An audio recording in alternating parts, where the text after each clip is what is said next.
हरे कृष्णा। आज हम सभी श्रवण करेंगे ग्रंथराज श्रीमद् भागवतम के अंतर्गत नवम स्कंद और पंचम अध्याय, और इसके भी अंतर्गत आज 22 नंबर श्लोक से हम प्रारंभ करने जा रहे हैं। ओम नमो भगवते वासुदेवाय। ओम नमो भगवते वासुदेवाय। ओम नमो भगवते वासुदेवाय। श्रीशुक उवाच एवं संकीर्त्य राजानं दुर्वासाः परितोषितः ययो विहाय सामन्त्र्य ब्रह्मलोकमहैतुकम्। श्रील सुखदेव गोस्वामी ने आगे कहा, इस प्रकार सब तरह से संतुष्ट होकर महान योगी दुर्वासा ने अनुमति ली और वे राजा का निरंतर यशोगान करते हुए वहां से चले गए। वे आकाश मार्ग से ब्रह्मलोक गए जो शुष्क ज्ञानियों से रहित है। संवत्सरो अत्यगात तावत् यावता नागतो गतः मुनिस्तद्दर्शनाकांक्षो राजा भक्षो बभूवः। दुर्वासा मुनि महाराज अम्बरीश के स्थान से चले गए थे और जब तक वे वापस नहीं लौटे पूरे 1 वर्ष तक, जिसमें भी ये पूरा प्रकरण चला, उनके अनेक अनेक लोगों को जाना, सुदर्शन देव का उनका पीछा करना और वापस अम्बरीश महाराज तक आना, इस पूरे प्रकरण में 1 वर्ष का समय लग गया। तब तक राजा केवल जल पीकर उपवास करते रहे। जो उनका धैर्य है, सहन शक्ति है और जो दोष दर्शन न करने का गुण है, वे 1 वर्ष तक उस जिस जल से उन्होंने उपवास खोला था केवल जल पीकर ही रहे। यहाँ पर ऐसा भी नहीं है कि बिना कुछ खाए पिए रहे। यहाँ पर प्रैक्टिकली भी देखा जा रहा है, अतिशयोक्ति अलंकार नहीं यूज किया। बिना पानी पिए बिना खाए 1 साल रहे, ऐसा नहीं है।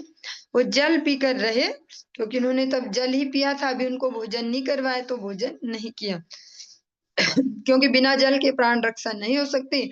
अतः आप अनेक बार श्रवण करते हैं। एक हमारा नॉर्मल सा धर्म होता है कि हमें कब क्या करना है, जब नॉर्मल चल रहा हो सब कुछ। एक आपत्ति विपत्ति वाला धर्म होता है। यहाँ पर अम्बरीश महाराज जल पीकर ही रहे। गते अथ दुर्वाससिसो अम्बरीशो द्विजोपयोगाति पवित्रमाहरत ऋषेर्विमोक्षं व्यसनं च वीक्ष्य मेने स्ववीर्यं च परानुभावम्।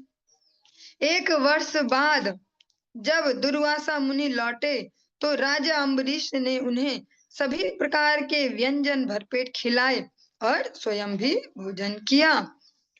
जब राजा ने देखा कि ब्राह्मण दुर्वासा दग्ध होने के कारण संकट से अब मुक्त हो चुके हैं, तो वे यह समझ सके कि श्री भगवान की कृपा से वे स्वयं भी शक्तिमान हैं, किंतु उन्होंने इसका श्रेय अपने आप को नहीं दिया क्योंकि यह सब श्री भगवान ने किया था। ये सुनने में बहुत साधारण से शब्द हैं, लेकिन जिस कह सकते हैं जिस मार्ग पर हम सभी चल रहे हैं वहां निरंतर स्मरण करने लायक हैं। स्पेशली अगर प्रचार सेवा में देखें तो धीरे धीरे धीरे धीरे व्यक्ति की जो एबिलिटी है वो और अच्छी होते जाएगी, जो उसके स्किल्स हैं और अच्छे निखरते जाएंगी। हाँ, पता भी चलते जाएगा, अलग अलग जो भी ओकेजन आए, जो भी अवसर आए, पता चलेगा कि वाह इस बार ये वाली क्वालिटी बाहर निकली हमारी। लेकिन साथ में ये भी स्मरण करने लायक है और आवश्यक है, परम आवश्यक। जैसा अम्बरीश महाराज ने देखा कि अच्छा मेरी वजह से भी ऐसा हुआ भैया, मुझ में भी कुछ बात है, लेकिन मुझ में भी कुछ बात उन्होंने अपने सर में नहीं चढ़ने दी कि मुझ में कुछ बात है। वह इसको कहते हैं कि भगवान की कृपा से संभव हो पाया, भगवान ने मुझे ऐसी पोटेंशियल दी है या भगवान की इतनी कृपा है। तो ये बहुत ही सेंसिटिव लेकिन हमेशा स्मरण करने योग्य बात है। तभी हम लॉन्ग टर्म तक भगवान की और गुरु वैष्णव की कोई सेवा कर पाएंगे। अगर हम सोचें कि ये तो हमारी क्वालिटी, हमारा गुण है, हमारी क्षमता है, तो वहीं से ही अभिमान का पागल हाथी जो भक्ति लता है उसको उखाड़ कर फेंक देगा। उसको एक सेकंड नहीं लगेगा। वर्षों से जो बेल पाली पाली, पानी दिया, जल दिया, खाद दिया, एक सेकंड में अहंकार हाथी है वो उसको उखाड़ कर फेंक सकता है। अतः हमेशा स्मरण रखने लायक है हम सभी के लिए, स्पेशली जो प्रचार सेवा में होते हैं, कि ये सब गुरु वैष्णव की कृपा से संभव हो पा रहा है। हमारा वास्तविक चरित्र, वास्तविक पोटेंशियल वो है जो गुरु पदाश्रय से पहले था, कि किस लेवल पर थे, किस खड्डे से उठाकर हमें लाया गया, नला धुला के सुंदर बनाने की प्रक्रिया चल रही है। और हम सोचे हम तो बहुत सुंदर है, हम ही है शायद सुंदर। हम ही सुंदर नहीं है, गुरु वैष्णव की वो अहेतु की कृपा है, बिना रीजन की कृपा है। वो हमें यूज करना चाहते हैं, भगवान हमें निमित्त बनाना चाहते हैं, हमारे फेस को यूज कर रहे हैं कि भैया ये करते हैं ऐसा, ये प्रभु जी ऐसे, वो माता जी वैसे, वो महाराज जी वैसे। बस अगर ये स्मरण रखेंगे, अ, अर्जुन को भी भगवान स्पष्ट कहते हैं भगवत गीता में, जब वो कहते कि मैं ये नहीं कर सकता, मैं ये कैसा करूं, मैं भगवान कहते हैं तुझे नहीं करना, सब मैंने कर दिया, काल के रूप में मैं सबको खा चुका हूं, पहले ही देख ले। बस तुझे निमित्त मात्र भव सव्य साची, तुम्हें केवल निमित्त बनना है, शकल तुम्हारी दिखाई जाएगी, काम मैं करूंगा, शकल तुम्हारी कि भैया अर्जुन ने ऐसा कर दिया। ऐसे ही हम सभी के लिए भी, हम जो जो भी कुछ कर रहे हैं अपने जीवनों में, पीछे से भगवान की शक्ति उसको संचालित कर रही है। गुरु वैष्णव का जो आशीर्वाद है वही फलीभूत हो रहा है। निज कर्ता अभिमान को रखेंगे तो बहुत जल्दी नीचे पहुंच जाएंगे, और पता भी नहीं चलेगा स्वयं को भी कि हम नीचे हैं। होंगे सबसे निचले स्तर पर, लगेगा हम आसमान में उड़ रहे हैं। एवं विधानेक गुणः स राजा, परात्मनि ब्रह्मणि वासुदेवे, क्रियाकलापः समुवाह भक्तिं, यया विरच्यान निरयांश्चकार। इस प्रकार अपनी भक्ति के कारण नाना प्रकार के दिव्य गुणों से युक्त महाराज अम्बरीश ब्रह्म परमात्मा तथा पूर्ण पुरुषोत्तम भगवान से भली भांति अवगत हो गए और सम्यक रीति से भक्ति करने लगे। अपनी भक्ति के कारण उन्हें इस भौतिक जगत का सर्वोच्च लोक भी नरक तुल्य लगने लगा। भगवान में जितनी उनकी अनुरक्ति बढ़ रही है, उसके फल स्वरूप जगत में उतनी विरक्ति बढ़ रही है। ये बहुत बढ़िया पैरामीटर है चेक करने का, भगवत अनुरक्ति हमारी बढ़ रही है कि नहीं। सो कॉल्ड भक्ति तो नहीं बढ़ रही कि वो शोसेबाजी की हम स्टेटस लगाएं, बहुत बढ़िया बढ़िया भक्ति वाले, आज उस प्रोग्राम में गए, आज उस प्रोग्राम में गए, आज ऐसा किया, आज वैसा किया, लोगों को दिखाएं ज्यादा कि हम हैं भक्त, और क्या पता अंदर से पूरे खाली हों। अतः ये सबसे अच्छा पैरामीटर है चेक करने का कि जो जड़ विषय है, जो भौतिक पदार्थ है, उनमें कितनी मात्रा में विरक्ति बढ़ती जा रही है। अगर भगवत अनुरक्ति बढ़ रही है हृदय में, तो वास्तव में विरक्ति बढ़ेगी बढ़ेगी। ऐसा कोई भी भक्त नहीं है कि जो भगवान में भी बहुत अच्छे से अनुरक्ति है और जगत के मजे भी बहुत अच्छे से लूटता हुआ, ऐसा कोई भक्त नहीं दिखेगा, क्योंकि वो हो ही नहीं सकता। वो दिन रात एक साथ होने जैसा हो जाएगा, कि एक साथ दिन हो जाए रात हो जाए, ये तो हो नहीं सकता। इसकी जितनी परसेंटेज में भगवत अनुरक्ति बढ़ती जाएगी, जगत की आसक्ति कमजोर होती जाएगी, वो उनमें घुसा पड़ा नहीं होगा। एक हो गया एक साक्षी भाव से इस प्रकार से किसी विषयों को लेना, यथा योग्य विषय भुंजा ना सकता है यह, जो नेसेसरी है, और एक हो गया उनमें डूब जाना। जो अम्बरीश महाराज हैं, उनको ये जो भौतिक जगत है, भौतिक ऐश्वर्य है, ये नरक से भी तुच्छ लग रहे हैं। अब जो इतना बड़ा साम्राज्य, इतने बड़े, सब लोग जय जयकार करते रहते, अम्बरीश महाराज की जय हो, अम्बरीश महाराज की जय हो, उन्हें नरक तुल्य लग रहा है।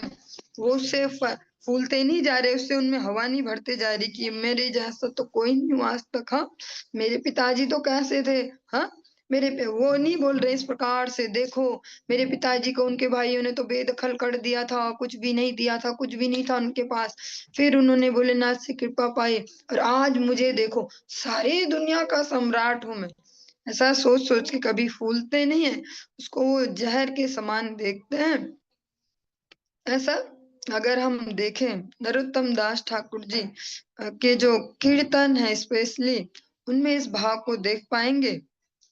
अधिकतर कीर्तनों में उन्होंने अधिकतर कीर्तन विरह भाव से ही भगवान के लिए दिए हैं और धन्यता ही उनके कीर्तनों में है।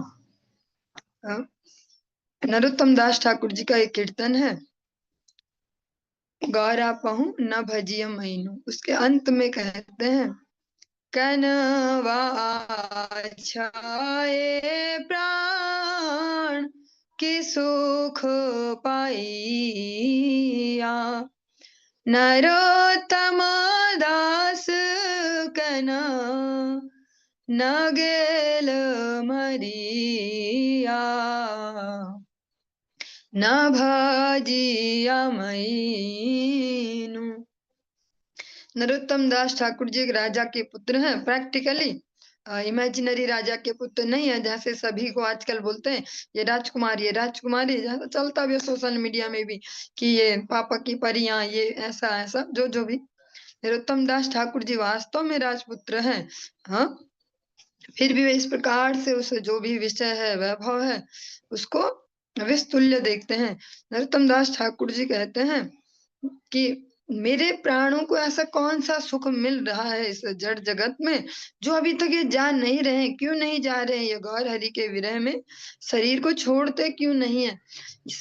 सीता जी भी अशोक वाटिका में इसी भाव को धारण करती हैं कि ऐसा क्या है कि जो मेरे प्राण मेरे शरीर को छोड़ नहीं रहे हैं, अभी भगवान से विरह है, भगवान मेरे साथ नहीं है, फिर भी ये शरीर जो ये प्राण है इस शरीर को नहीं छोड़ रहे, ऐसा क्या कारण है। नरोत्तम दास ठाकुर जी इसी प्रकार से कह रहे हैं।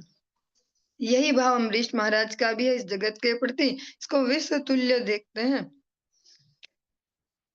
श्री सुक उवाच यथाम्बरीशस्तनयेषु राज्यं समानशीलेषु विसृज्य धीरः वनं विवेशात्मनि वासुदेवे मनो दधत् ध्वस्तगुणप्रवाह।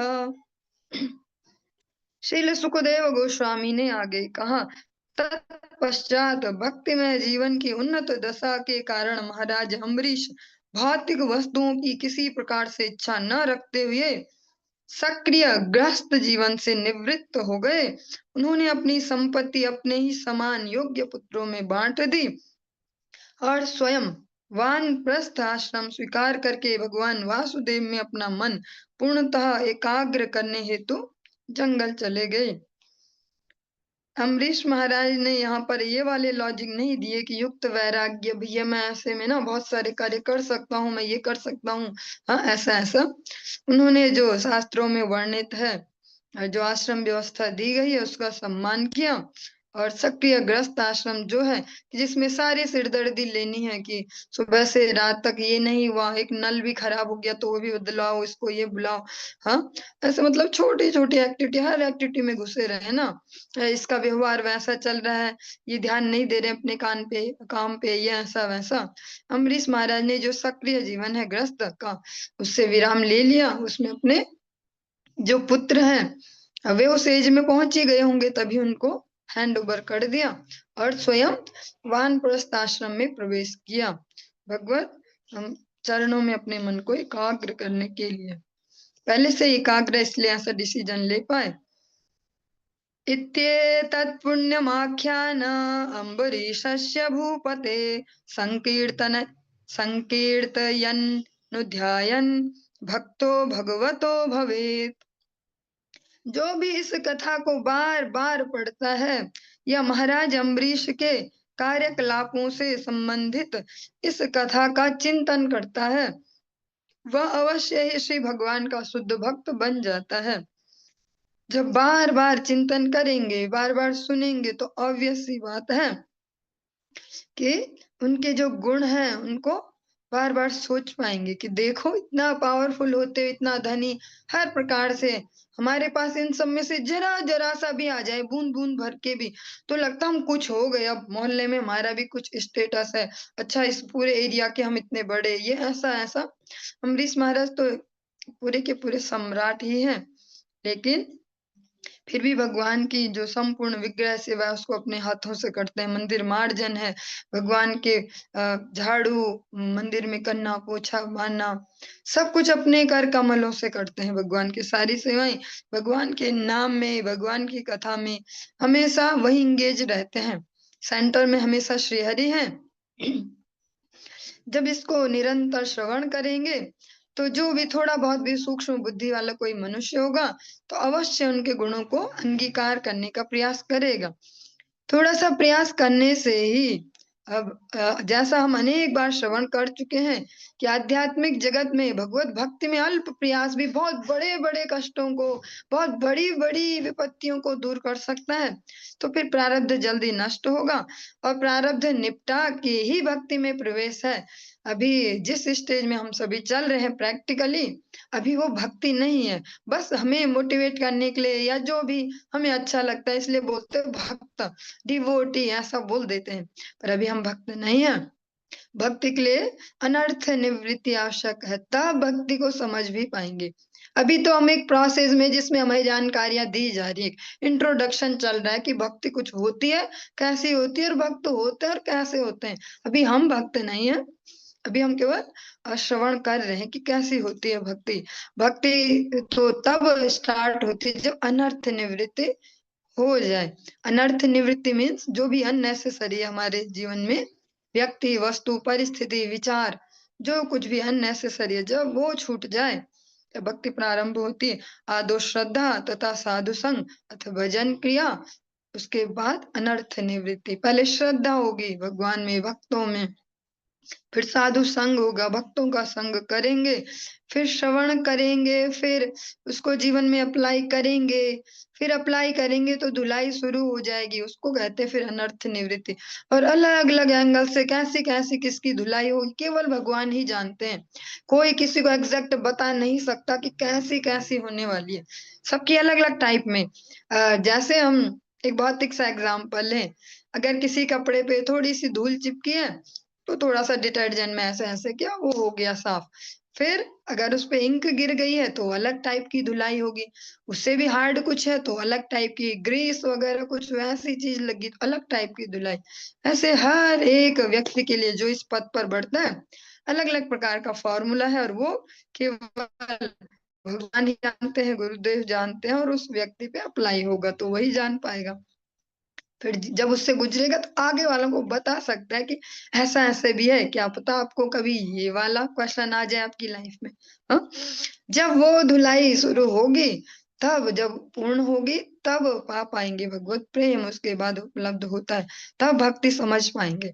अभी हम केवल गलत फहमी पाल सकते हैं, हम हो गए भक्त और ऐसे अच्छे से ऐसा करते हैं और ऐसा करते हैं, हम हो गए शायद भक्त। अभी हम भक्तों के भक्त बनने के लिए प्रयासरत हैं, भक्तों के भी भक्त होने के लिए प्रयासरत हैं। अभी हम भक्त नहीं हो गए कि हाँ हम तो ठाकुर जी वाले, हम हरे कृष्णा वाले, हम तो डिवोटी हैं जी, हम तो भक्त हो गए। हाँ, ये जब हम ऐसे चरित्र श्रवण करेंगे तब रियलाइज करेंगे।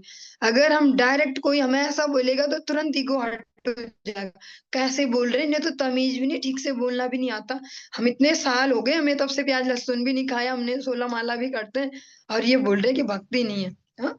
जब ये चरित्र स्वयं से बार बार श्रवण करेंगे, वैष्णव के मुख से मनन करेंगे, तब इस बात को अपने हृदय में अनुभव कर पाएंगे। क्योंकि जो अनुभव है वही सबसे ज्यादा महत्वपूर्ण है। बातें कोई कितनी अच्छी अच्छी हमें सुना दे, ऐसा वैसा वैसा, पर जब तक अनुभव नहीं किया तो पता ही नहीं चलेगा। अम्बरीशस्य चरितं ये शृण्वन्ति महात्मनः मुक्तिं प्रयान्ति ते सर्वे भक्त्या विष्णोः प्रसादतः। भगवत कृपा से जो लोग महान भक्त महाराज अम्बरीश के कार्यकलापों के विषय में सुनते हैं वे अवश्य ही मुक्त हो जाते हैं या तुरंत भक्त बन जाते हैं। जो अम्बरीश महाराज जी के चरित्र को सुनते हैं, उनकी कार्यशैली कार्य विधि को श्रवण करते हैं, वे अवश्य ही मुक्त होते हैं भौतिक ग्रंथियों से और भक्ति की ओर अग्रसर हो पाते, भक्त बन पाते हैं। इस प्रकार से जो अम्बरीश महाराज जी का पावन चरित्र है हमने श्रवण किया, और नवम स्कंद का जो पंचम अध्याय है उसने भी विश्राम लिया, और हम अध्याय 6 में प्रवेश कर रहे हैं। इसमें हम एक मुनि के बारे में श्रवण करेंगे, सौभरी मुनि, उनका यहाँ पर चरित्र श्रवण करेंगे। श्री शुक उवाच विरूपः केतुमाच्छम्भुर अम्बरीश सुतास्त्रयः विरूपात् पृषदश्वो अभूत तत्पुत्रस्तु रथितरः। श्रील सुखदेव गोस्वामी ने कहा, हे महाराज परीक्षित, अम्बरीश के 3 पुत्र हुए, विरूप, केतुमान तथा शंभु। विरूप के पृषदश्व नामक पुत्र हुआ और पृषदश्व के रथितर नामक पुत्र हुआ। रथितरस्य प्रजस्य भार्यायां तन्तवे अर्थितः अंगिरा जनयामास ब्रह्मवर्चस्विनः सुतान। रथितर निसंतान था, अतएव उसने अंगिरा मुनि से उसके लिए पुत्र उत्पन्न करने हेतु प्रार्थना की। इस प्रार्थना के फल स्वरूप अंगिरा ने रथितर की पत्नी के गर्भ से पुत्र उत्पन्न करवाए। ये सारे पुत्र ब्राह्मण तेज से संपन्न थे। एते क्षेत्र प्रसूता वह पुनस्त्वांगिरसा स्मृताः रथितराणां प्रवराः क्षेत्रोपेता द्विजातयः। रथितर की पत्नी से जन्म लेने के कारण ये सारे पुत्र रथितर के वंशज कहलाए, किंतु अंगिरा के वीर्य से उत्पन्न होने के कारण वे अंगिरा के भी वंशज कहलाए। रथितर की संतानों में से ये पुत्र सबसे अधिक प्रसिद्ध थे, क्योंकि अपने जन्म के कारण ये ब्राह्मण समझे जाते थे। श्रुवस्तस्तु मनोर्जज्ञे इक्ष्वाकुर घ्राणतः सुतः तस्य पुत्र शतज्येष्ठा विकुक्षे निमि दंडकाः। मनु का पुत्र इक्ष्वाकु था। जब मनु छींक रहे थे तो इक्ष्वाकु उनकी नासिका से उत्पन्न हुआ था। इस जो राजा इक्ष्वाकु हैं, इनके 100 पुत्र थे, जिनमें से विकुक्षी, निमि तथा दंड का प्रमुख थे।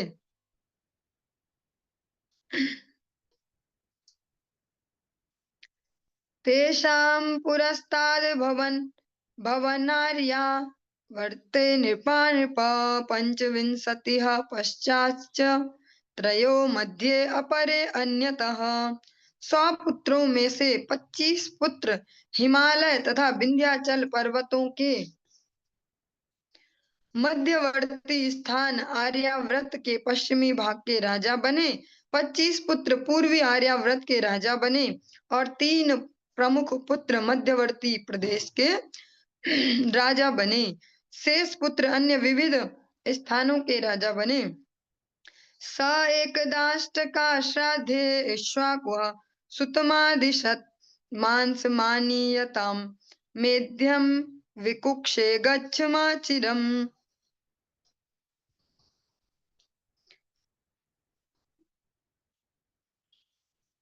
जनवरी, फरवरी तथा मार्च, इसमें हमारे लिए इजी करके उन महीनों के नाम दिए गए जिनसे हम इनको जानते हैं। इनके महीने में पितरों को दी जाने वाली आहुति अष्ट का श्राद्ध कहलाती है। श्राद्ध महीने के कृष्ण पक्ष में संपन्न किया जाता है। जब महाराज इक्ष्वाकु श्राद्ध मनाते हुए आहुति दे रहे थे तो उन्होंने अपने पुत्र विकुक्षी को आदेश दिया कि इसके लिए सामग्री लेकर आए। तथेति स वनं गत्वा मृगान् हत्वा क्रियार्हणान् शान्तो बुभुक्षितो वीरः ससं चादत्पस्मृतिः। शेषं निवेदयामास पित्रे तेन च तद्गुरुः चोदितः प्रोक्षणायाः दुष्टमेतद् कर्मकम्। विकुक्षी सामग्री लेकर इक्ष्वाकु महाराज को देते हैं और वैसे शुद्ध करने को गुरु वशिष्ठ को देते हैं, किंतु गुरु वशिष्ठ यह समझ गए कि यह जो सामग्री है ये पहले ग्रहण, इसमें से एक भाग ग्रहण कर लिया गया, ये शेष है, अतः ये अप्रयुक्त नहीं हो सकती। ज्ञात्वा पुत्रस्य तत्कर्म गुरुणा भीतम नृपः देशान्निह सारयामास सुतं त्यक्त विधिं रुषा। इस प्रकार राजा इक्ष्वाकु गुरु वशिष्ठ द्वारा बताए जाने पर समझ गए कि विकुक्षी ने क्या किया। वे अत्यंत क्रुद्ध हो गए। इस प्रकार उन्होंने विकुक्षी को देश छोड़ने की आज्ञा दे दी, क्योंकि उसने विधि विधान का उल्लंघन किया था। सा तो विप्रेण संवादम ज्ञानकेन समाचरन् त्यक्त्वा कलेवरं योगी सतेनावापयत् परम्। महान एवं विद्वान ब्राह्मण गुरु वशिष्ठ के साथ परम सत्य विषयक वार्तालाप के पश्चात उनके द्वारा उपदेश दिए जाने पर महाराज इक्ष्वाकु विरक्त हो गए। उन्होंने योगी के नियमों का पालन करते हुए भौतिक देह त्यागने के पश्चात शुद्ध सिद्धि प्राप्त की। पितर्युपरे युपरते अभ्येत्य विकुक्ष्य पृथ्वीमिमां सासदीजे हरिं जज्ञे ससाद इति विश्रुतः। अपने पिता के चले जाने पर विकुक्ष अपने देश लौट आया और पृथ्वी लोक पर शासन करते हुए तथा पूर्ण पुरुषोत्तम भगवान को प्रसन्न करते हुए विविध यज्ञ करते हुए वह राजा बना। अंत में विकुक्षी ससाद नाम से विख्यात हुआ। पुरजयस्तस्य सुतः इंद्रवाह इति ऋतः ककुत्स्थ ककुत्स्थ इति चाप्युक्तः शृणु नामानि कर्मभिः। ससाद का पुत्र पुरजय हुआ, जो इंद्रवाह के रूप में और कहीं कहीं ककुत्स्थ के नाम से विख्यात है। अब मुझसे यह सुनो कि उसने विभिन्न कार्यों के कारण भिन्न भिन्न नाम किस प्रकार प्राप्त किए। कृतांत आसीत समरो देवानां सह दानवैः पार्ष्णिग्राहो वृतो वीरो देवैर्दैत्य पराजितः। पूर्व काल में देवताओं तथा असुरों के बीच एक घमासान युद्ध हुआ। देवताओं ने पराजित होकर पुरजय को अपना सहायक बनाया और तब वे असुरों को पराजित कर सके, अतएव यह वीर पुरजय कहलाता है। अर्थात जिसने असुरों के निवासों को जीत लिया, उनके पुरों को जीत लिया। पुर में निवास स्थान। वचनाद देव देवस्या विष्णुर्विश्वात्मनः प्रभुः वाहनत्वे वृतस्तस्या बभूवेन्द्रो महाविशः। पुरजय ने समस्त असुरों को इस शर्त पर मारना स्वीकार किया कि राजा इंद्र उसका वाहन बनेगा, किंतु गर्ववश राजा इंद्र ने यह प्रस्ताव पहले तो अस्वीकार कर दिया, किंतु बाद में भगवान श्री विष्णु के आदेश से उसने इसे स्वीकार कर लिया। पुरजय की सवारी हेतु वह बड़ा सा बैल बन गया। ऐसे अनेक अनेक प्रसंग श्रवण करने को मिलेंगे और भगवान भी यही सलाह देते हैं इंद्र को यहाँ पर भी कि अभी अपनी आवश्यकता है तुरंत कर लो। जैसा कि समुद्र मंथन में हमने श्रवण किया, भगवान कहते हैं कि अपना ईगो घर पे रख के विनम्र होके जैसा भी असुर बोले हाँ जी बोलना और तभी काम हो पाएगा। यहाँ पर भी यही पुरजय कहते हैं कि सवारी तुम बनोगे मेरी। पहले मना करते हैं अपने स्वाभिमान या गर्व जो भी कह सकते हैं, फिर भगवान उन्हें उपदेश करते हैं कि हाँ बोलो और करो। फिर वे एक बहुत बड़ा शक्तिशाली बैल बने। शासनद्धो धनुर्दिव्यामादाय विशिखाच्छितान् स्तूयमानस्तमारुह्य युयुत्सुः ककुदि स्थितः तेजसाप्यायितो विष्णोः पुरुषस्य महात्मनः प्रतीच्यां दिशि दैत्यानां न्यरुणत् त्रिदशपुरम्। कवच से भली भांति सुरक्षित होकर और युद्ध करने की इच्छा से पुरजय ने अपना दिव्य धनुष तथा अत्यंत तीक्ष्ण बाण धारण किए और देवताओं द्वारा अत्यधिक प्रशंसित होकर वह बैल जो राजा इंद्र हैं उनकी पीठ पर सवार हुआ और उसके डीले पर बैठ गया, इसलिए वह ककुत्स्थ कहलाता है। या जो ऐसे उठा हुआ हम्प जिसको इंग्लिश में बोल सकते हैं, उस पर वहां बैठे। परमात्मा तथा अशुद्ध पुरुष भगवान श्री विष्णु से शक्ति प्राप्त करके पुरज्य उस बड़े बैल पर सवार हो गया, इसलिए वह इंद्रवाह कहलाता है। देवताओं को साथ लेकर उसने पश्चिम में असुरों के निवास स्थानों पर आक्रमण कर दिया। तस्य चाभूत प्रधनम तुमुलम लोमहर्षणम यमाय भल्लैर्नयद दैत्यान अभियुर्मृधे। असुरों तथा पुरज्य के बीच तुमुल युद्ध हुआ, मतलब भीषण ऐसा। निस्संदेह यह इतना भयानक था कि सुनने वाले के रोंगटे खड़े हो जाते। जितने समस्त असुर पुरज्य के समक्ष आने का साहस करते, वे सभी उसके तीरों से तुरंत यमराज के घर भेज दिए जाते। तस्य सुपाताभिमुखम युगांतम युगांत अग्निमिवोल्बणं विसृज्य दुद्रुवुर्दैत्यान्यमानाः स्वमालयम्।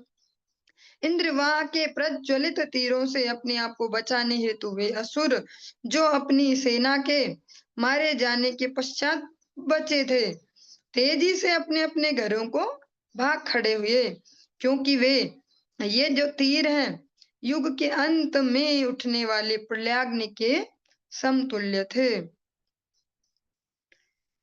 जित्वा परम धनम सर्वं शस्त्रीकं वज्रपाणये प्रत्ययच्छत् स राजर्षिरीति नामभिराहृतः। शत्रु को जीतने के पश्चात संत सदृश राजा पुरज्य ने वज्रधारी इंद्र को सब कुछ लौटा दिया, जिसमें शत्रु का धन तथा पत्नियां सम्मिलित थी। इसी हेतु वह पुरज्य नाम से विख्यात है। इस प्रकार पुरज्य अपने विविध कार्यकलापों के कारण विभिन्न नामों से जाना जाता है। उनको जीतकर वापस सब कुछ दे भी दिया, इसलिए पुरज्य नाम हुआ। जैसे जैसे उन्होंने कार्यकलाप किए वैसे वैसे उनके नाम हुए। और आज की इस चर्चा को हम यहीं पे विश्राम देंगे, आगे कल श्रवण करेंगे। हरे